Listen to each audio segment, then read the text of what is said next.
So it's a bit of a tradition around here to unbox the newest iPhones on the day they come out, and we're upholding this tradition this year to find one single difference versus last year's unboxings. So we've got 4 iPhones here in new colors, iPhone 16 and 16 Plus, which the boxes show the back of the phones, and then 16 Pro and 16 Pro Max, which show the front.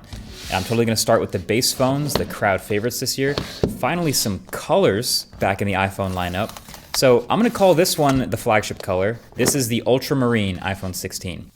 And in the box, you get the USB-C cable, again, braided and high quality, and then a tiny little bit of paperwork in this pill shape. And then you'll notice no SIM card tool, same as last year, and no stickers this year. There are no stickers included in the iPhone 16 box at all. Truly the end of an era. They just can't stop removing things. They can't help themselves. But let's get a look at the pink plus size phone too. These phones are the same sizes as last year, 6.1 inches for the base, 6.7 inches for the plus. But with the bigger batteries inside, that's something I'm really happy to hear about and very curious about in my testing. But really, I'm just happy we finally have colors back. So the back of the phone, it's a little more pale, but the glass around the camera is a bit darker. The rails of the phone are a bit darker. So this is nice. Same stuff in the box. Now with these Pro phones, I think there's a reason they show the front of the phone on the box, because if they show the back, you literally could not tell the difference versus last year. But hey, at least this one has slightly thinner bezels they can show. And yeah, this here is going to be the natural titanium 16 Pro. And aside from the lack of stickers in the box, it's going to look and feel basically exactly like a titanium iPhone 15 Pro. Same USB-C cable as the base phone as well, great. But then this is the new flagship Pro color. The renders we saw at first were kind of weird, but this is the official desert titanium color. And you know, all of Apple's phones are, again, a bit more pale on the back, but they have more color on these rails, and that's definitely true again here. It's kind of like a light sand color, but also feels similar to the gold of the past. But there you have it. That's the iPhone 16's unboxing experience. So by the time you see this uploaded, that means I am deep into my iPhone 16 testing and working on the full review. So definitely get subscribed to see that when it drops. But if there are any things that you specifically want to see talked about more or that haven't been talked about enough for the review of the phones, let me know in the comment section below. But I can still give you now some quick things that I've noticed in my first couple days, my first week of testing, some FAQs. So first up, there is a size difference versus last year. The base phones are the same sizes, like I said, 6.1 and 6.7 inch in the same body sizes, but the Pro phones are both bigger. The 16 Pro goes from 6.1 to 6.3 inches, and even though it has thinner bezels, yes, the phone is slightly taller and slightly wider. And then the 16 Pro Max goes from 6.7 inches to 6.9 inches diagonally, which is now just an absolutely gigantic phone. I mean, it was already huge, but it's now even taller and wider, biggest phone they've ever made. If you look at it next to the Galaxy S24 Ultra, that's another absolutely huge phone for some context, and that phone has a stylus in it. So obviously, Apple's put more battery in this phone, which is great to see. I'm glad they're not going the opposite direction of like making it thinner or shrinking the batteries. But yeah, just it's definitely good to know if you're going with the new Pro Max this year, you are getting a truly huge, like borderline tablet size phone. Also, random tidbit, thanks to these new cameras up in the corners, these new iPhones are big time table rockers. Like big time uneven camera on the back. It's annoying to me because I type on the table sometimes. Anyway, I've also been taking some pictures and videos with the new cameras. I'll be taking and posting many, many more. If you want to follow me on Instagram, that's where you'll see some more in the next couple days, but I'll link that below. My first impression is it's kind of remarkable how consistent Apple's image processing pipeline is to get the same look every year. Like a lot of times we see companies switch sensors, even the Pixel switched sensors after using the same old one for a while, and the whole look kind of changed, but it really feels like year over year, no matter how many hardware changes, no matter how many sensor changes these phones go through, they still just very much have the iPhone look, which, I mean, makes sense. Just a shallower depth of field from the larger physical sensor. I have also run some benchmarks. So these are the new Geekbench 6 scores for the new A18 and A18 Pro in these phones, which are new versus last year. Really not noticing like a huge difference in performance with these brand new phones. Obviously, you're going to feel that more at the very high end and in the long term as these phones age. But what Geekbench also did reveal is all of these phones across the board have 8 gigs of RAM now. So there's typically been different amounts of RAM in the Pro phone versus the regular phone. Now there's not. Now they all have 8 gigs of RAM. So Apple was giving us a lot of talk in that keynote about how these are the first phones built from the ground up for Apple Intelligence. Is that what this means? I mean, you clearly need a lot of memory to run these AI models, and there's also a more powerful neural engine on all the phones versus last year, so maybe that's a part of it too. But all that talk, and these phones all launch with iOS 18.0, which has exactly 0 Apple Intelligence features on them at launch, out the box. But that's a rant for another day. But clearly, the biggest physical new change on these new phones is this added button here.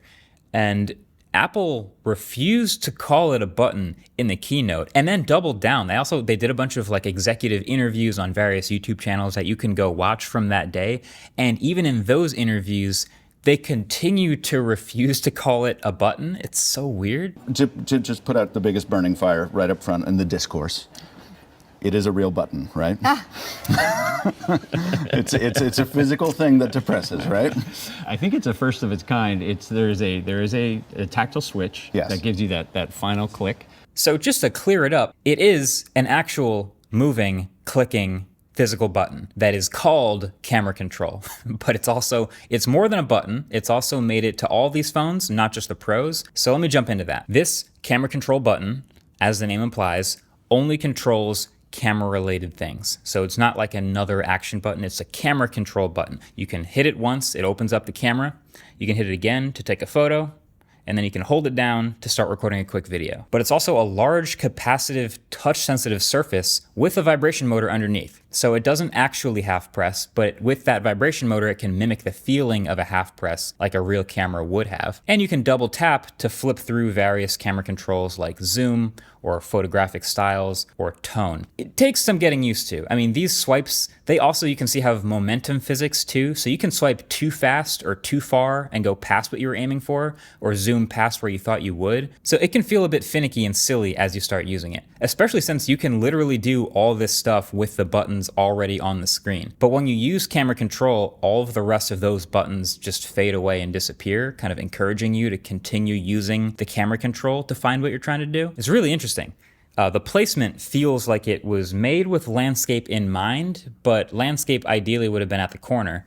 But they also know a lot of people take photos and videos like this, so it can't be all the way at the bottom. So they moved it up. So it's kind of splitting the difference here. And also third-party apps will be able to plug into it if they use the camera. So this is already working with Kino, and it's supposed to start working with Snapchat pretty soon as well. And you can imagine other apps that use a camera will just decide what they want to do with it. I was also curious though, and I said this in that original impressions video, how cases would deal with this new button surface thing.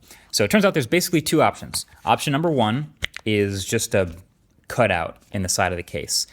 Just cut it out, expose it to the finger. So it's fine. That's probably what most cheap cases will do, but that also means it's no longer going to be flush with the side of the case. But then there's option number 2, which is what Apple's first-party cases do, which is putting in this little insert, which has glass and transfers the capacitance from the button outside of the case to the camera control of the phone itself and maintaining that flush feel. And it feels like it works pretty well. The half press still works fine, the swiping still works fine, the vibration motor transfers through. And the Beats by Dre cases also already have this. Yeah, I'm just gonna say that again real quick in case you were just phasing out for a second. There's Beats by Dre iPhone cases now. Like, since when does Beats make cases? Like, why does Beats make cases? I thought, I don't know, there was a theme of like Beats being audio products, but there's something new going on here. Maybe now they're just iPhone accessories. I don't know. But yeah, they've got a nice little camera control button thing on their new iPhone cases, which is nice. I kind of wish, and I'm not alone, that this was also Touch ID, but then they couldn't call it camera control, I guess. I wonder if that's in the future of this button. But anyway, speaking of third-party accessories, that's where dbrand stepped in to sponsor this video. So for this sponsor segment, we're going to be doing something a little bit different. See, screen protectors, not my favorite thing. They're kind of a chore to install between the dust and the alignment and getting it perfect. That's a big part of why I don't use them all the time. But that's where channel sponsor dbrand comes in. They seem to believe that I can install their Prism 2.0 screen protector blindfolded. So that's what I'm gonna try to do. Instructions I've been told are pretty simple. To just get the screen protector, get the phone, and then line it up, which is like that, and then pull the tab like that, and then just swipe down the middle to press it down. Give it a couple seconds, and then that should be it. Let's see. Take this off. And that doesn't even look like it's installed, but it is. It totally is. And it's perfect. Nice. Okay. Yeah, every Prism comes with 2 of these, so if you get the first one wrong, you can get a second try. But if you want to check these out for the iPhone or any number of phones that they make for it, I'll have a link below. All right. That's been it. Thanks for watching. Catch you in the next one. Peace.